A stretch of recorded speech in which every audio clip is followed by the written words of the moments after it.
Welcome back everyone to the next episode of my Python series. என்னோட name Ajith Kumar. நான் இந்த சீரீஸ்ல artificial intelligence and machine learning Python இதை பத்திலாம் வீடியோஸ் போஸ்ட் பண்ணிட்டு இருக்கேன். இப்போ பைத்தன் சீரீஸ் பார்த்துட்டு இருக்கோம். அதோட 7th வீடியோ இது. இந்த வீடியோல நம்ம கண்டிஷனல் ஸ்டேட்மெண்ட்ஸ் அப்படின்னா என்னன்னு பார்க்க போறோம். நம்மளோட ரியல் லைஃப்ல நம்ம சின்ன வயசுல கடைக்கு போய் பொருட்கள் வாங்கியிருப்போம் இல்லையா, அது கூட அதை கம்பேர் பண்ணி பார்க்க போறோம். ரொம்ப இன்ட்ரெஸ்டிங்கா இருக்கும். சிம்பிளா எக்ஸ்பிளைன் பண்ண போறேன்.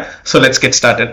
Conditional statements or conditional blocks அப்படின்னா என்னன்னா, ஏதோ ஒன்று எக்ஸிக்யூட் பண்ணணும், ஆனா அது ஒரு கண்டிஷன் பேஸ் பண்ணி எக்ஸிக்யூட் பண்ணணும் அப்படின்னும் போது நம்ம conditional blocks or conditional statements use பண்ணுவோம். அதோட எக்ஸாம்பிள்ஸ் நம்ம ரியல் லைஃப் கூட கம்பேர் பண்ணி பார்த்தோம்னா ரொம்ப ஈஸியா புரியும். நம்ம சின்ன வயசுல நம்ம சம்மர் டைம்ல எல்லாம் நம்மளுக்கு வீட்டுல கடைக்கு அனுப்புவாங்க, கூல் ட்ரிங்க்ஸ் வாங்கிட்டு வா அப்படின்னு. அப்போ நம்ம கிட்ட சொல்லி அனுப்புவாங்க, லெட்ஸே இப்ப கடையில ஃபேண்டா இருக்கான்னு கேளு, இருந்தா வாங்கிக்கோ. சப்போஸ் ஃபேண்டா இல்லைன்னு சொன்னாங்கன்னா மாசா இருக்கான்னு கேளு. சப்போஸ் மாசாவும் இல்லைன்னு சொன்னாங்கன்னா ஸ்ப்ரைட் இருக்கான்னு கேளு.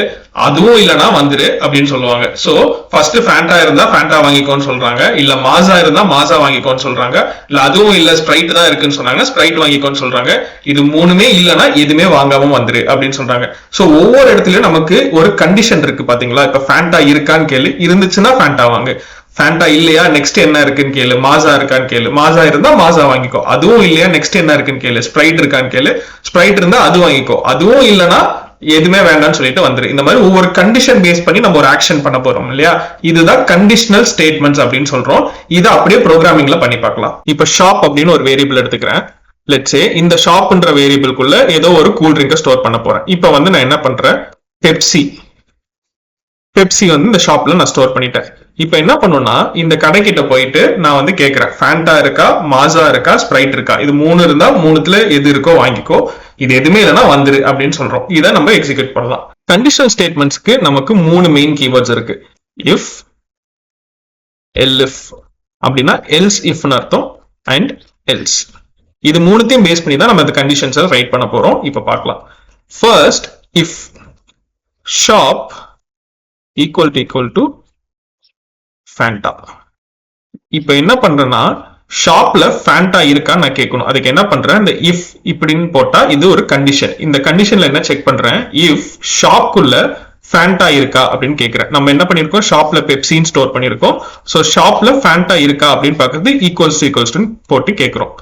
அண்ட் இங்க கோலன் வச்சுக்கோங்க. இருந்துச்சுன்னா பிரிண்ட் பண்றேன் பர்ச்சேஸ்ட் ஃபேண்டா. ஓகேங்களா. சோ இப்ப என்ன பண்ணிருக்கேன், இஃப் ஃபர்ஸ்ட் கண்டிஷன் ஷாப்குள்ள ஃபேண்டா இருக்கான்னு கேட்கிறேன். இருந்துச்சுன்னா பர்ச்சேஸ்ட் ஃபேண்டா அப்படின்னு பிரிண்ட் பண்றோம். சோ ஃபேண்டா வாங்கிட்டோம். ஆனா இங்க பெப்சி தான் இருக்கு, சோ ஃபேண்டா இல்ல. அப்ப என்ன பண்ணணும், நெக்ஸ்ட் வேற என்ன இருக்குன்னு கேட்கணும். அதுக்கு என்ன பண்றோம்னா, நெக்ஸ்ட் கண்டிஷன். இந்த இண்டென்டேஷன் அப்படின்றது ரொம்ப ரொம்ப முக்கியம். இந்த இஃப்ன்றது இந்த லைன்ல இருக்கு, அதோட கண்டிஷன் முடிஞ்சிட்டு எக்ஸிக்யூட் ஆகிற பிளாக் 4 ஸ்பேசஸ் தள்ளி இருக்கும். சோ பைத்தன்ல இந்த ஸ்பேசஸ் ரொம்ப முக்கியம். இதை எப்பவுமே மைண்ட்ல வச்சுக்கோங்க. நெக்ஸ்ட் கண்டிஷன் இந்த இஃப்க்கு ஈக்குவலா இருக்கணும். சோ எல்இஃப் அப்படின்னா else if, else and if சேர்ந்தது எல்இஃப். இப்போ என்ன பண்றேன், ஷாப் ஈக்குவல் டு நெக்ஸ்ட் நம்ம என்ன இருக்கான்னு கேட்கிறோம், மாசா இருக்கான்னு கேட்கிறோம். சோ ஷாப்ல மாசா இருக்கான்னு கேட்கிறோம். இருந்துச்சுன்னா பிரிண்ட் பர்ச்சேஸ்ட் மாசா. ஓகேவா. சோ மாசா இருக்கான்னு கேட்கிறோம். இருந்துச்சுன்னா மாசா பிரிண்ட் பண்றோம். இதுவும் இல்லைன்னா நம்ம மூணாவது பொருள் கேட்கிறோம். அதுதான் மூணாவது condition, elif shop equals to Sprite இருக்கான்னு கேட்கிறோம். இது இருந்துச்சுன்னா நம்ம கோலன் பிரிண்ட் பர்ச்சேஸ்ட் ஸ்ப்ரைட் அப்படின்னு கொடுக்கிறோம். இது மூணுமே இல்லைன்னா என்ன பண்றோம், ரிட்டர்ன் வந்துடணுமா. அதுக்கு ஃபைனலா எல்ஸ். இது மூணுமே இல்லைன்னா என்ன நடக்கணும் அப்படின்னா, எல்ஸ் print thank you அப்படின்னு சொல்லிட்டு வந்துடுறோம். சோ இப்போ இதெல்லாம் தான் ஒவ்வொரு கண்டிஷன். இந்த இஃப் அப்படின்றது ஃபர்ஸ்ட் கண்டிஷன். அது நடந்தா இந்த ஸ்டேட்மெண்ட் எக்ஸிக்யூட் ஆகும். இந்த ஸ்டேட்மெண்ட் எக்ஸிக்யூட் ஆயிடுச்சுன்னா மிச்சம் இருக்கிறது எதுவுமே எக்ஸிக்யூட் ஆகாம வெளியில வந்துடும். சப்போஸ் இந்த கண்டிஷன் ஃபெயில் ஆயிடுச்சுன்னா நெக்ஸ்ட் கண்டிஷன் போகும். சோ எல்இஃப் இந்த கண்டிஷன்ல ஷாப் இஸ் ஈக்குவல் டு மாசா அப்படின்னு பாக்குறோம். மாசா இருந்துச்சுன்னா அது பிரிண்ட் ஆகும். இதுவும் ஃபெயில் ஆயிடுச்சு அப்படின்னா தேர்ட் கண்டிஷன் வரும், ஸ்ப்ரைட்டான்னு செக் பண்ணும். சோ அது இருந்தா இந்த ஸ்டேட்மெண்ட் எக்ஸிக்யூட் ஆகும். தேர்ட் ஒன் ஸ்ப்ரைட் அதை செக் பண்றோம். அது இருந்தா இந்த பிரிண்ட் ஸ்டேட்மெண்ட் எக்ஸிக்யூட் ஆகும். சப்போஸ் இது மூணுமே இல்ல அப்படின்னா என்ன நடக்கணும் அப்படின்னா எல்ஸ்ல கொடுக்குறோம். ஸோ எல்ஸ்ல பிரிண்ட் தேங்க்யூ அப்படின்னு சொல்லிட்டு வந்துட்டோம். இதுதான் கண்டிஷன் பேஸ்ட் எக்ஸிகியூஷன். ஸோ இதை ரன் பண்ணி பார்க்கலாம். இப்போ நமக்கு ஷாப்ல பெப்சி இருக்கு. இப்போ நமக்கு என்ன பிரிண்ட் ஆகும்ன்றத பார்ப்போமா?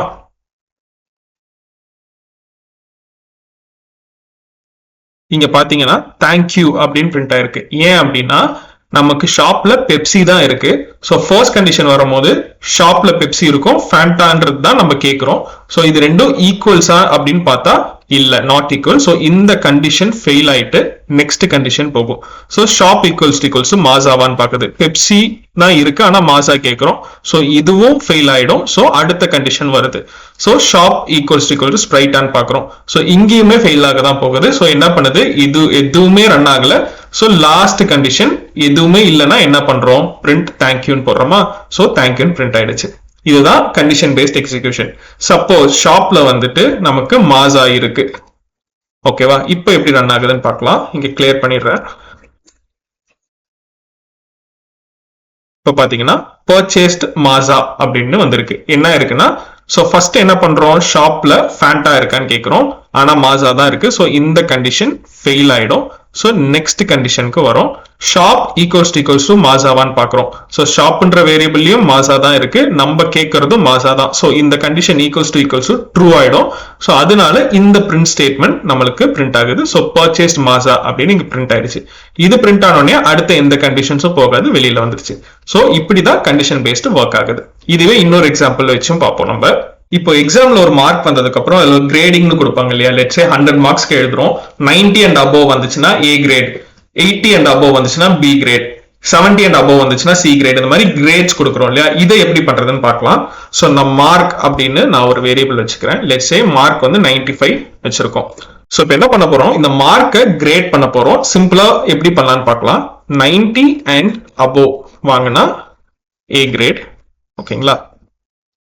80 to 89 வாங்கினா பி கிரேட், 70 to 79 வாங்கினா சி கிரேட், 70க்கு கீழே போனா தட் இஸ் 1ல இருந்து 69 வரைக்கும் போனா டி கிரேட் அப்படின்னு கொடுக்கணும். ஸோ இதை எப்படி கோட் பண்ணலாம்னு பார்க்கலாம். இப்போ என்ன பண்றோம்னா, ஃபர்ஸ்ட் கண்டிஷன் 90 and above ஏன்னு கொடுக்குறோமா, நம்ம வந்து கிரேட் அப்படின்னு ஒரு வேரியபிள் வச்சுக்கலாம். இனிஷியலா அது எம்டி ஸ்ட்ரிங்கா இருக்கு.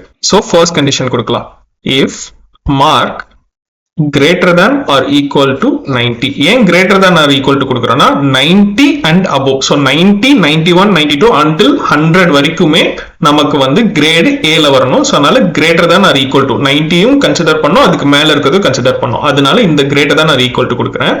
அப்படி இருந்துச்சுன்னா கிரேட் equal to A அப்படின்னு செட் பண்றேன். ஓகேவா? இப்போ நெக்ஸ்ட் கண்டிஷன் போனோம்னா எல்இஃப், ஓகேவா, mark is greater than or equal to 80 கொடுக்கிறேன். இதுக்கு நம்ம grade is equal to B ன்னு செட் பண்றோம்.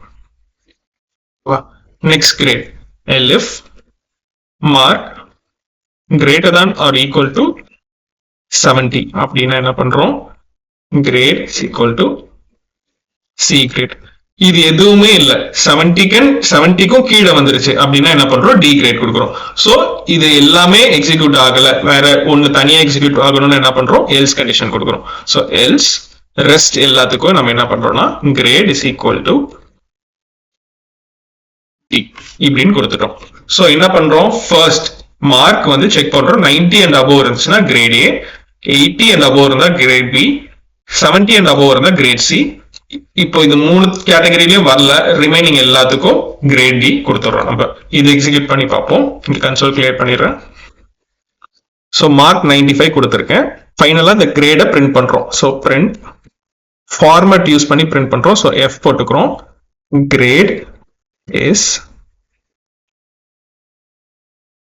இப்போ கர்லி பிரேசஸ்க்குள்ள எது கொடுக்குறோமோ வெளியில இருக்க நம்மளோட பெராமீட்டர்ஸ் ஆர் வேரியபிள்ஸையும் நம்மளால ஆக்சஸ் பண்ண முடியும். சோ இந்த இடத்துல நான் கிரேட்ன்ற வேரியபிளை கொடுக்குறேன். சோ இப்போ பிரிண்ட் ஆகும்போது கிரேட் இஸ் ஃபாலோட் பை இந்த கிரேட்ன்ற வேரியபிள் என்ன இருக்கோ அது பிரிண்ட் ஆகும். ஓகேவா? இப்ப பார்ப்போம்.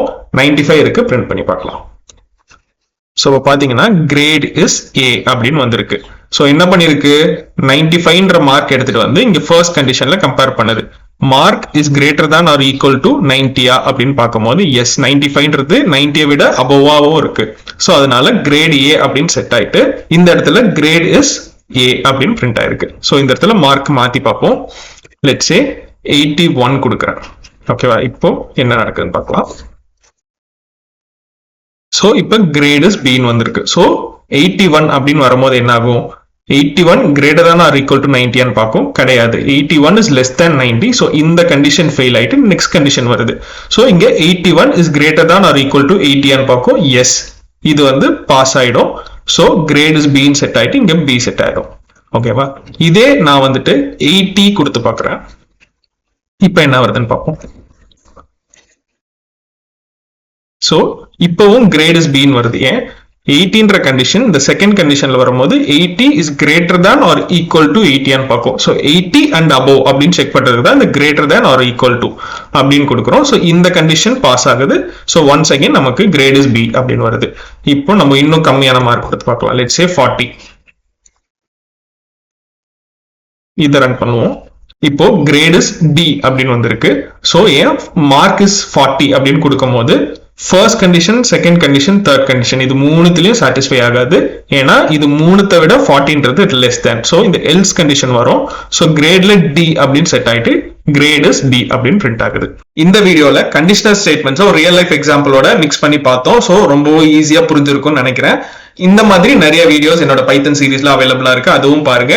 நெக்ஸ்ட் வீடியோஸும் வந்துட்டு இருக்கு. So stay tune. Page follow பண்ணி வச்சுக்கோங்க, சப்ஸ்கிரைப் பண்ணி வச்சுக்கோங்க. So that you can also learn Python with me. Thank you.